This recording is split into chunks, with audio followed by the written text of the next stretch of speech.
Welcome to Piyali রান্নাঘর। আমি আজ বানাবো চিকেন মশালা। এই চিকেন মশালা আমি কিভাবে বানাই চলুন তাহলে দেখে নেওয়া যাক।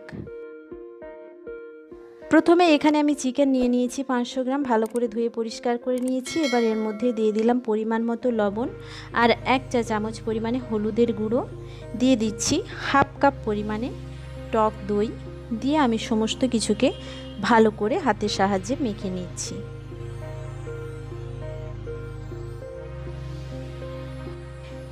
এবার চিকেনটাকে আমি ম্যারিনেট হতে দেব 30 মিনিটের জন্য। ততক্ষণে কিছু মশলার পেস্ট আমি বানিয়ে নেব। এখানে নিয়ে নিয়েছি একটা বড় সাইজের টমেটো, তার সঙ্গে দিয়ে দিচ্ছি বেশ কয়েকটা কাজু বাদাম, আগে থেকে জলে ভিজিয়ে রেখেছিলাম, দিয়ে দিলাম। এবার এটাকে পেস্ট বানিয়ে নিচ্ছি।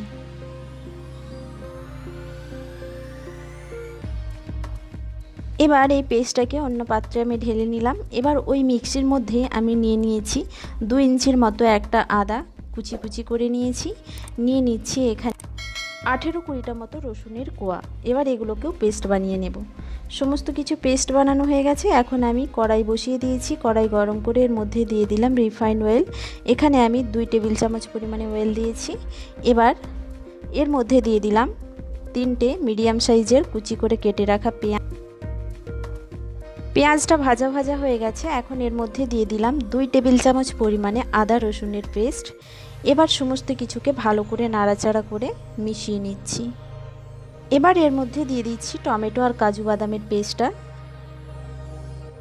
দিয়ে আমি সমস্ত কিছুকে ভালো করে কষিয়ে নিচ্ছি।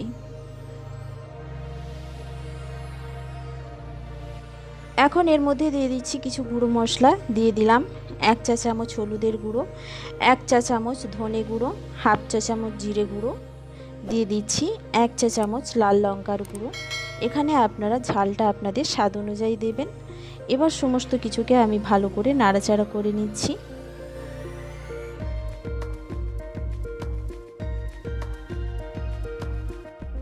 মশলাটা ভালো করে কষানো হয়ে গেছে। এখন এর মধ্যে দিয়ে দিলাম আগে থেকে ম্যারিনেট করে রাখা চিকেনটা, দিয়ে আবার সমস্ত কিছুকে ভালো করে আমি কষিয়ে নেব। চিকেনটাকে এইভাবে 5-7 মিনিট ধরে আমি কষিয়ে নিয়েছি। দেখতে পাচ্ছেন সুন্দর করে কষানো হয়ে গেছে, মশলা থেকে তেল ছেড়ে দিয়েছে। এখন এর মধ্যে দিয়ে দিচ্ছি জল। এখানে আমি 1 কাপ পরিমাণে জল ব্যবহার করলাম, প্রয়োজন লাগলে আবারও জল আমি দেব।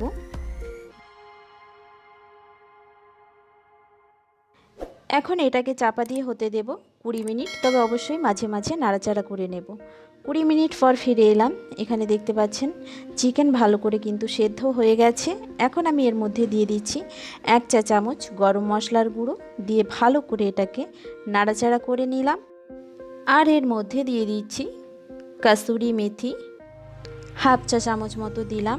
এটা আমি আগে থেকে শুকনো খোলায় রোস্ট করে নিয়েছি, তারপর এটা গুঁড়ো করে এর মধ্যে দিলাম।